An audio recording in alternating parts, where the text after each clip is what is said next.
Ya Rasulullah, ayyul a'mal ahabbu ilallah? Amal apa yang paling disukai oleh Allah Subhanahu wa Ta'ala? Nabi menjawab, sururun tudkhiluhu ala qalbi muslim. Amal yang paling disukai oleh Allah Subhanahu wa Ta'ala adalah, buat teman-teman yang ingin mendengarkan kajian langsung dari Ustadz Hanan Attaqi, teman-teman bisa mengikuti cara ini. Pertama, ketika mengklik atau memutar videonya, maka teman-teman sahabat-sahabatku yang langsung dirahmati klik Allah deskripsi Subhanahu wa dari Ta'ala, video ini. berakatlah Kemudian dengan Allah teman-teman dalam bisa setiap lihat aktivitas di kita. deskripsinya ada tulisan Lakukanlah berwarna sesuatu biru. Nah, itu yang diklik Allah sudah sesuai dengan menjamin akan penjelasannya. membersamai kita. Atau teman-teman bisa scroll ke bawah seperti Maka, ini. Nah, di sini ada la segmen takhaf, atau jangan bagian. takut, Nah, kalau karena teman-teman ingin langsung inna mendengarkan ma'iyya kajian rabbi Ustadz Hanan Attaqi, sayahdin. nah di sini ada Sungguh Allah segmen bagian membersamai kita kajian Ustadz dan Hanan akan Attaqi. memberikan kita jalan Tinggal keluar. klik, maka akan langsung secara otomatis berpindah. Bismillahirrahmanirrahim. Assalamualaikum Nah, begitu seterusnya ya warahmatullahi teman-teman. wabarakatuh. Semoga bermanfaat. Suatu Barakallahu fikum. ketika Allah Subhanahu Bismillahirrahmanirrahim.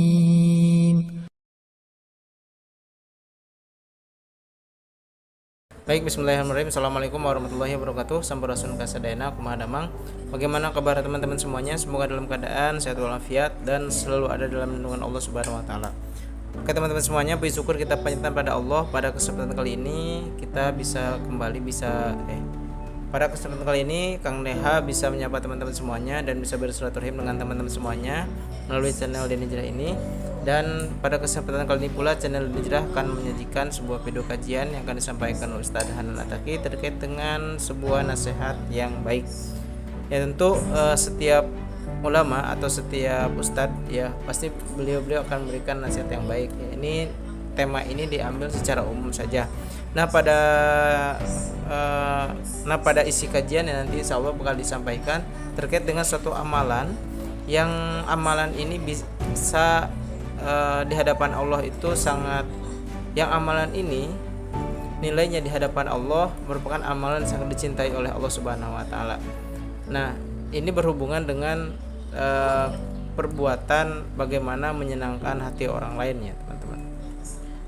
Nah sebelum itu kita akan coba bahas dulu ya teman-teman terkait dengan bagaimana menyenangkan hati orang lain. Nah jadi pada dasarnya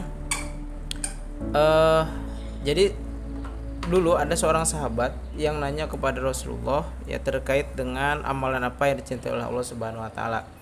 Nah lalu Nabi SAW menjawab bahwa amalan yang paling dicintai oleh Allah yaitu adalah ketika kita menyenangkan hati orang lain.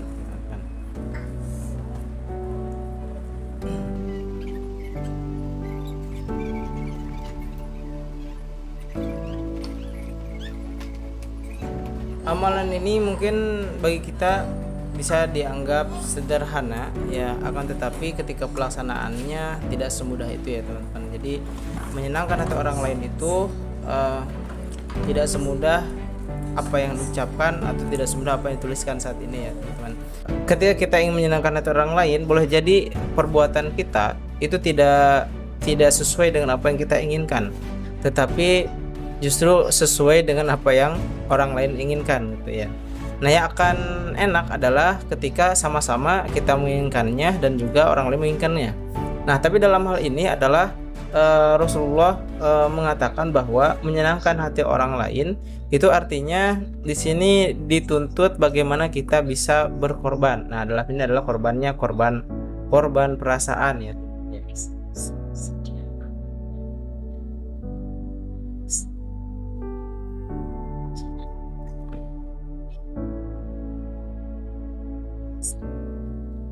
Dan tentu korban perasaan ini itu sangatlah tidak mudah ya teman-teman. Hanya banyak orang yang dikatakan bahwa dalam hidupnya kadang-kadang suka ego ya, apalagi misalkan terhadap kerabat kita, pasangan kita ya semuanya. Nah itu banyak kejadian-kejadian yang tidak diinginkan ya, karena tadi masalah persoalan perasaan gitu ya. Jadi apa yang diinginkan tidak sesuai dengan apa yang diinginkan oleh pasangannya gitu ya. Makanya dalam hal ini adalah bagaimana berarti siapa yang paling berkorbannya berarti atau mengorbankan perasaannya, maka disitulah dia akan menang gitu ya. Menang di sini adalah menang mendapatkan cintanya Allah Subhanahu wa taala. Dan dalam hal ini ya teman-teman, amalan yang dimaksud dalam menyenangkan orang lain tentu adalah yang paling berhak, orang lain yang paling berhak itu adalah orang-orang yang paling dekat dengan kita ya, bisa pasangan kita, keluarga kita, anak-anak kita dan lain sebagainya ya. Baru nanti kepada orang-orang lain gitu ya teman-teman. Nanti kita coba langsung saja dengarkan ya teman-teman, bagaimana berarti ya Ustadz Hanataki menjelaskan terkait dengan amalan ini ya, supaya berarti hubungan kita awet, supaya tidak terjadi perpecahan di antara sesama kita, bukan di antara pasangan kita dan lain sebagainya. Apa yang harus kita lakukan? Berikut nasihatnya. Barakallahu fikum. Bismillahirrahmanirrahim. Assalamualaikum warahmatullahi wabarakatuh. Sahabat-sahabat yang dirahmati Allah Subhanahu wa taala, Nabi Shallallahu alaihi wasallam pernah bersabda, "Khairukum khairukum li ahli, wa ana khairukum li ahli." Sebaik-baik kalian adalah yang paling baik untuk keluarganya, dan aku adalah yang paling baik untuk keluargaku di antara kalian. Seseorang tidak dikatakan baik hanya ketika dia berbuat baik kepada temannya, kepada partner kerjanya, kepada customernya, kepada tetangganya, atau kepada orang yang baru dia kenal. Karena kebaikan-kebaikan di luar rumah itu adalah kebaikan yang bisa diada-adakan. Seseorang baru dikatakan baik apabila dia berperilaku baik di rumahnya, berperilaku baik kepada kedua orang tuanya, berperilaku baik kepada pasangannya, anak-anaknya, dan keluarga besarnya. Maka mari kita renungkan nasihat Nabi ini dalam kehidupan kita berumah tangga atau kepada orang tua. Bagaimana harusnya kita menjaga sikap dan ucapan kita agar ucapan-ucapan kita itu selalu menyenangkan orang yang ada di sekeliling kita. Karena sesungguhnya menyenangkan hati orang lain adalah ibadah. Apalagi orang itu adalah keluarga kita sendiri. Menyenangkan hati orang-orang yang ada di sekitar kita itu adalah amal yang paling disukai oleh Allah Subhanahu wa taala. Suatu ketika ada seorang sahabat bertanya kepada Nabi, "Ya Rasulullah, ayyul a'mal ahabbu ilallah?" Amal apa yang paling disukai oleh Allah Subhanahu wa taala? Nabi menjawab, "Sururun tudkhiluhu ala qalbi muslim." Amal yang paling disukai oleh Allah Subhanahu wa taala adalah menyenangkan hati orang yang beriman. Maka dari sini kita mengerti bahwa ucapan kita itu bisa menjadi amal solih apabila ucapan-ucapan kita menyenangkan hati orang yang mendengar, terutama keluarga kita. Sehingga dalam kesempatan ini saya ingin ngajak teman-teman semuanya untuk memperhatikan kembali kalimat-kalimat kita ketika kita berbicara dengan keluarga kita, khususnya dengan pasangan kita, tetapi juga bisa dengan orang tua kita, anak kita, saudara kita, keluarga di dalam rumah kita. Karena bisa jadi ketika kita memilih topik yang walaupun itu bukan secara khusus tentang agama, asalkan topik itu sesuatu yang baik dan menyenangkan hati orang yang mendengarnya, maka itu adalah amal yang paling disukai Allah Subhanahu wa taala. Coba kita renungkan tentang topik pembicaraan kita dengan pasangan misalnya. Seringkali kita bersikap egois, berbicara tentang topik-topik yang kita anggap penting, yang kita anggap sesuatu yang serius, padahal mungkin topik itu tidak tepat untuk kita bicarakan dengan pasangan kita dalam kondisi tertentu. ketika dia sedang lelah, ketika dia sedang sensitif, kita malah membicarakan topik-topik yang kadang-kadang kurang peka dengan perasaan dia. Harusnya kita mencari topik yang bisa menghibur hatinya, yang bisa menyenangkan dia, yang kita bisa tektokan dengan dia sehingga dia bersemangat untuk berbicara dengan topik itu, sehingga dia lebih semangat untuk ngobrol dengan kita.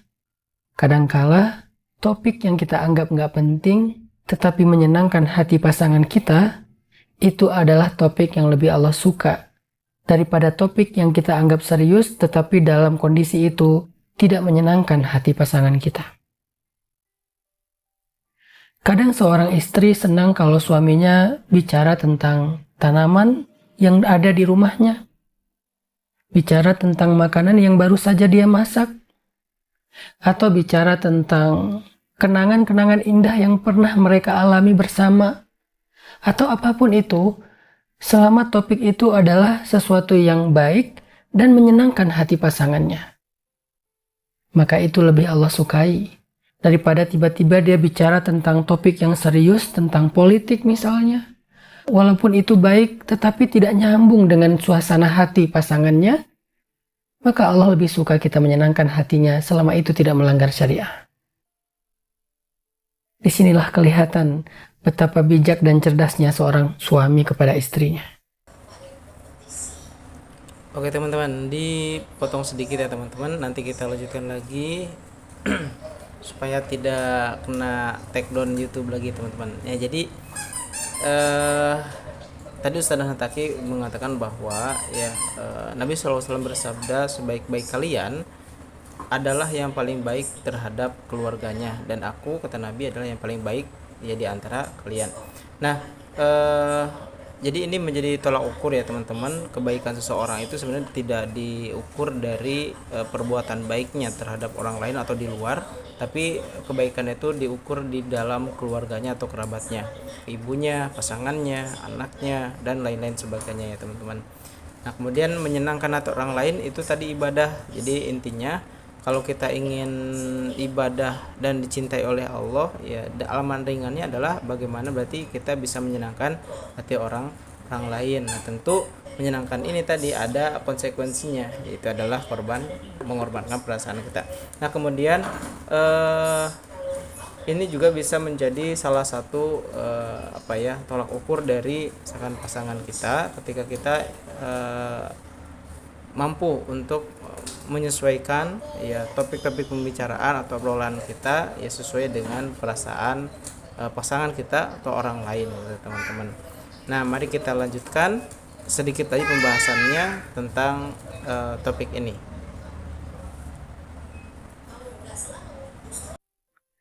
Ketika Nabi pulang ke rumah Sayyidah Aisyah, Nabi melihat Aisyah sedang bermain-main dengan beberapa mainannya. Lalu Nabi duduk di sebelah Sayyidah Aisyah dan ikut berbicara tentang permainan yang sedang dilakukan oleh Aisyah. Sehingga Aisyah merasa nyaman berbicara dengan Nabi, dan pembicaraan mereka menumbuhkan kehangatan dan romantisme rumah tangga. Inilah bukti bahwa Rasulullah SAW adalah suami yang bijak, penyayang, dan cerdas. Begitu juga sebaliknya seorang istri kepada suaminya. Seberapa cerdas kita memilih sebuah topik yang membuat suami kita bergairah, yang bisa membuat suami kita merasa rehat sejenak setelah dia lelah bekerja di luar dengan segala macam urusan-urusannya yang serius. Kecerdasan seorang istri memilih topik yang menyenangkan hati suaminya, yang menghilangkan lelah suaminya, itu adalah ibadah yang paling Allah suka. Mungkin selama ini kita anggap ini hal sepele. Padahal ternyata ketika seorang sahabat bertanya kepada Nabi, amal apa yang paling Allah suka? Ternyata menyenangkan hati orang lain itulah amal yang paling Allah suka. Dan orang lain yang paling berhak untuk kita senangkan hatinya adalah keluarga kita sendiri. Seorang ayah yang paling baik kepada keluarganya adalah seorang ayah yang mampu berbicara dengan anaknya sesuai dengan umur dan usia mereka. Kadang kita berbicara dengan anak kita dengan bahasa mereka, dengan wawasan mereka, dengan logika mereka, dengan tes atau selera mereka, itu adalah amal soleh seorang ayah kepada anak dalam percakapan. Seorang anak kepada orang tua juga demikian. Ketika anak berbicara dengan ibunya yang sudah lanjut usia atau ayahnya, lalu dia menggunakan bahasa-bahasa yang mudah bagi orang tuanya untuk mengerti, menyenangkan hati orang tuanya dengan pujian, dengan candaan-candaan yang ringan, dan membuat orang tuanya merasa nyaman, maka itu adalah birrul walidain, sebuah bakti dari anak kepada orang tua. Jangan remehkan ucapan-ucapan kita, pembicaraan kita, topik chat kita dengan keluarga. Karena di sana ada amal yang paling Allah sukai di antara amal-amal soleh. Maka belajarlah untuk mengenal keluarga kita lebih dekat. Mengenal pasangan kita. Ketika kita tahu ada topik yang dia sedang semangat membicarakannya, maka responlah. Jangan cuekin pasangan kita yang lagi bersemangat membicarakan satu topik, walaupun topik itu menurut kita nggak penting-penting amat. Responlah. Berikanlah perhatian dan ekspresi antusias dari kita, sehingga dia semakin semangat membicarakan hal itu. Inilah amal soleh yang paling disukai Allah. Kenali pasangan kita, fahami topik-topik favoritnya. Kenali anak-anak kita, fahami topik-topik pembicaraan yang mereka suka. Kenali orang tua kita, fahami topik pembicaraan yang mereka suka. Ini adalah kecerdasan kita dalam berkomunikasi dengan mereka. Dan landasannya adalah, kata Nabi, khairukum khairukum li ahlikum. Sebaik-baik kalian yang paling baik untuk keluarganya, dan aku yang paling baik untuk keluargaku di antara kalian. Sebaik-baik amal yang paling disukai Allah adalah, kata Nabi, menyenangkan hati orang lain. Barakallahu fiikum. Ya itulah tadi ya teman-teman semuanya, penjelasan dari Ustaz Dahlan Al-Attaqi terkait dengan nasihat yang baik ya. Nasihat yang baik tadi yang maksud adalah bagaimana berarti kita bisa menyenangkan hati orang lain. Nah teman-teman, jadi kalau kita simpulkan sebenarnya ya dari nasihat ini adalah bagaimana berarti kita baik sebagai seorang suami, sebagai seorang istri, sebagai anak atau sebagai orang tua bisa bersikap yang bijak ya terhadap apa-apa yang menjadi topik-topik, bisa bersikap bijak bahkan bisa cerdas dalam hal memahami apa yang dirasakan oleh keluarga kita, supaya apa? Supaya ketika kita ingin berbicara itu kita bisa tepat dalam merespon, ya kita juga bisa tepat dalam juga menimpali ya apa yang menjadi percakapan atau pembahasan di dalam pembahasan kita gitu ya sama keluarga atau kerabat dekat kita atau pasangan kita ya teman-teman. Nah, dan juga harus kita pahami lagi bahwa di dalam itu semua ada cintanya Allah. Nah, siapa yang tidak ingin mendapatkan cinta Allah tentunya ya. Nah, cinta Allah itu sangat sekali kita butuhkan ya, karena dengan Allah cinta kepada kita, maka Allah akan ridho kepada kita. Dengan Allah ridho kepada kita, maka Allah akan memberikan surganya untuk kita. Ya, siapa tidak mau surga? Teman-temannya semuanya pengen masuk surga, semua ingin selamat di hadapan Allah. Dan ternyata ini ada ya satu amalan yang memang tidak harus ya sebagaimana amalannya para sahabat dulu ya, harus berperang segala macam. Nah, coba amalan ini gitu ya teman-teman. Ya, amalkan ini, mudah-mudahan ini juga Kang Deha bisa belajar dari sini dan teman-teman semua juga bisa mengambil manfaat dan bisa belajar mengamalkan ilmunya. Barakallahu fikum. Terima kasih buat teman-teman yang sudah menyimak dari awal sampai akhir. Semoga ini bisa bermanfaat. Assalamualaikum warahmatullahi wabarakatuh.